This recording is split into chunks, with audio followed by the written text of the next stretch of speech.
কিন্তু বাপমার যখন বার্ধক্য পৌঁছে গেছিল, বাপমার খেদমত করছিল কিনা? আল্লাহ তাআলা কোরআনুল কারীমের মধ্যে বলেন, ওয়া বিল ওয়ালিদাইনি ইহসানা, তোমরা তোমাদের পিতামাতার সাথে ভালো ব্যবহার করো, পিতামাতার সাথে ভালো আচরণ করো। তার কারণ তোমার মা, তোমার বাবা এত কষ্ট স্বীকার করে তোমাকে লালন পালন করছিল। আমাদের সমাজে অনেক বাবা আছে, যখন সন্তান যখন ছোট্ট ছিল, বাপ মা অন্যের বাড়িতে কাজ করতো, কাজ কইরা বদলা দিয়া মাত্র 20 টাকা পাইতো। ওই 20 টাকা দিয়া 1 কেজি 1.5 কেজি চাল কিনা সন্তানের জন্য নিয়ে যাইতো। বাপ মা কি করতো? সন্তানকে 1 কেজি চাল যখন পাকাইয়া ভাত দিত, তখন বাপ মা পেটে খিদা থাকা সত্ত্বেও বাপ মা খাইতো না, সন্তানকে পেট ভরে খাওয়াইতো। কথা ঠিক কিনা জোরে বলেন তো?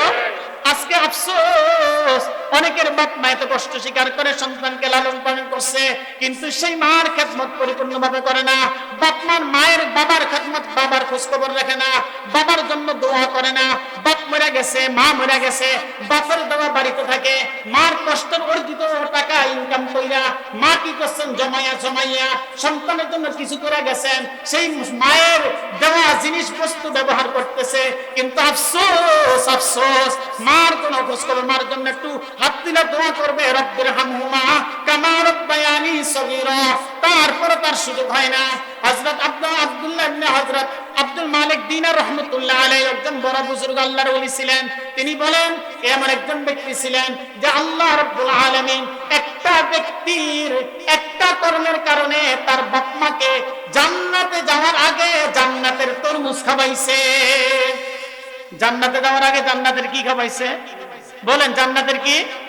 তরমুজ। ঘটনা শুনবেন। ওই লোকটা প্রতি শুক্রবার দিন বাপমার জন্য 10 টাকা 5 টাকা আল্লাহর রাস্তায় মসজিদে দান করত। একদিন জুমার দিন তার কাছে সারানা পয়সা নেই, একবারে নাই। ইমাম সাহেবের কাছে, হুজুর আজকে আমি এমন অবস্থা, 2টা টাকা না 1টা টাকাও নাই যে আমি আল্লাহর ঘর মসজিদে দিব। আমার মনটা চায়, হাদিস শরীফের মধ্যে আসছে যে সন্তান জুমার পরে তার বাপমার জন্য হাত তুলে দোয়া করে, সদকা করে, আল্লাহ তার বাপমার 1 সপ্তাহের কবরের আযাব মাফ করে দেন। আরো জোরে বলেন সুবহানাল্লাহ। কয় সপ্তাহের গুনাহ মাফ করে, আযাব মাফ করে দেন? 1 সপ্তাহ। হুজুরের কাছে শুনছে, এখন বাপ নাই মা নাই, কি করবে? হুজুর বলতেছে, একদিনই নাই, মানুষ খাওয়া দে তরমুজের খোসাগুলা ফেলাইছে, ওগুলা একত্র করে ধুইয়া ওই মুজাহিদ যেই ঘোড়াটা ব্যবহার করছে জিহাদের ময়দানে যাওয়ার পথে যখন বিশ্রাম করতেছিল, ওই মুজাহিদের ঘোড়াটাকে কি করছে? তরমুজের জোগা খোসলা খাওয়াইছে। কথা সত্য, সে নামাজ পড়ে জুমা পড়ছে, আসর পড়ছে, মাগরিব পড়ছে, আশা পড়ছে। পরবর্তী সময় আসার পর যখন রাত্রে ঘুমাইছে, গভীর রাত্রে তার মৃত্যু বাবাকে স্বপ্নে দেখতেছে।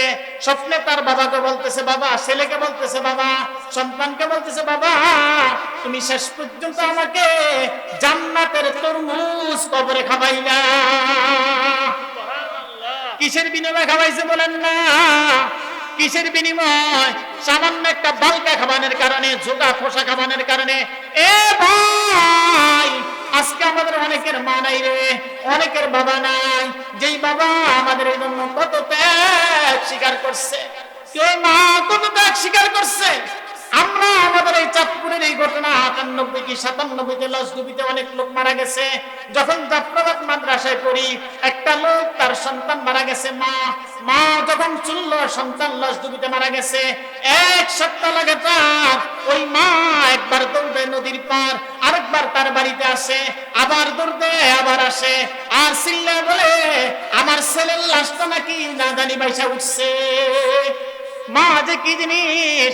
এ যুবক ভাই, তোমরা মার খেদমত করো, বাবার খেদমত করো, মার সাথে আচরণ করো, মার সাথে ভালো ব্যবহার করো, মার সাথে ভালো ব্যবহার করো, বাবার সাথে ভালো ব্যবহার করো।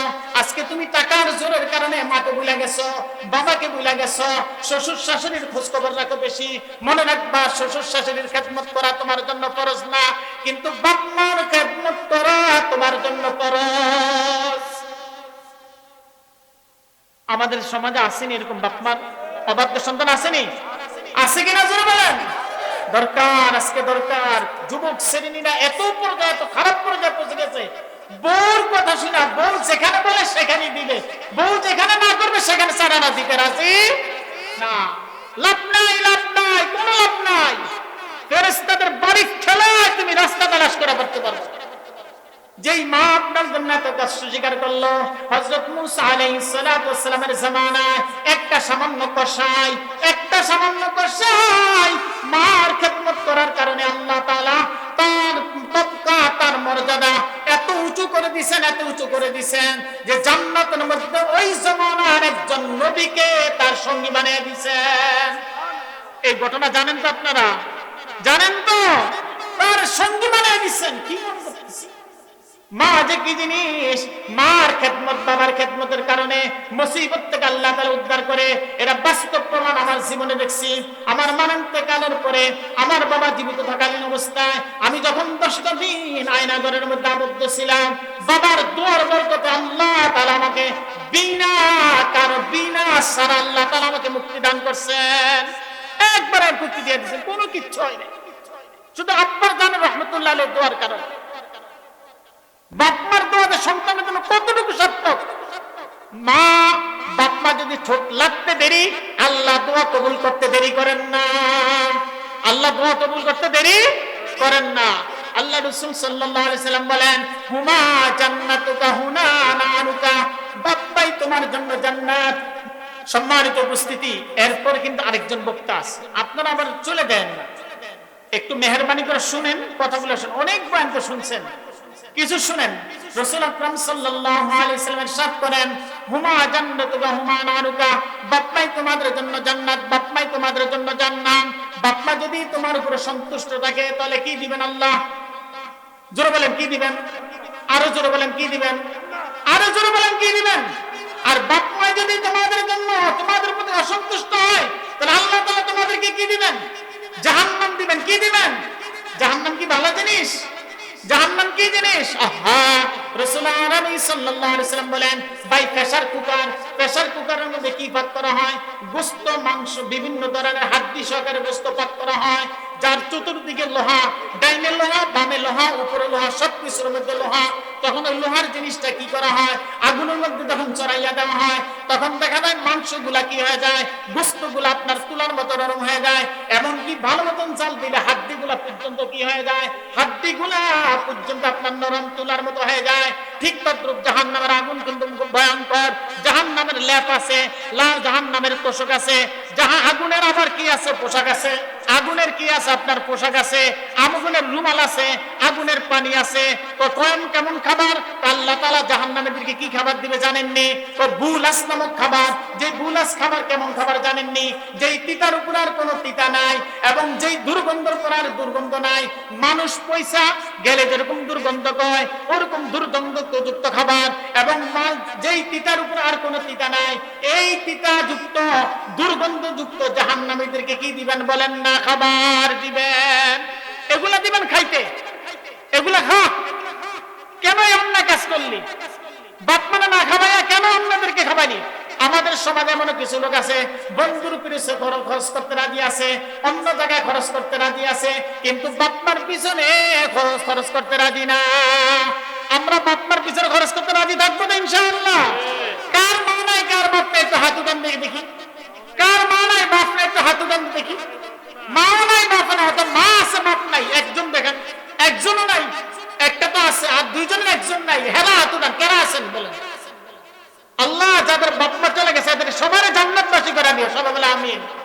পরিশেষে এই বাপমা আমার আপনার কিভাবে জান্নাতের মধ্যে আরামে থাকবে? রাসূল আকরাম সাল্লাল্লাহু আলাইহি সাল্লাম বলেন, মানুষ যখন মারা যায় সব কিছু আমল বন্ধ হয়ে যায়, ইল্লা মিন সালাসাতিন, তিনটা আমল বাকি থাকে।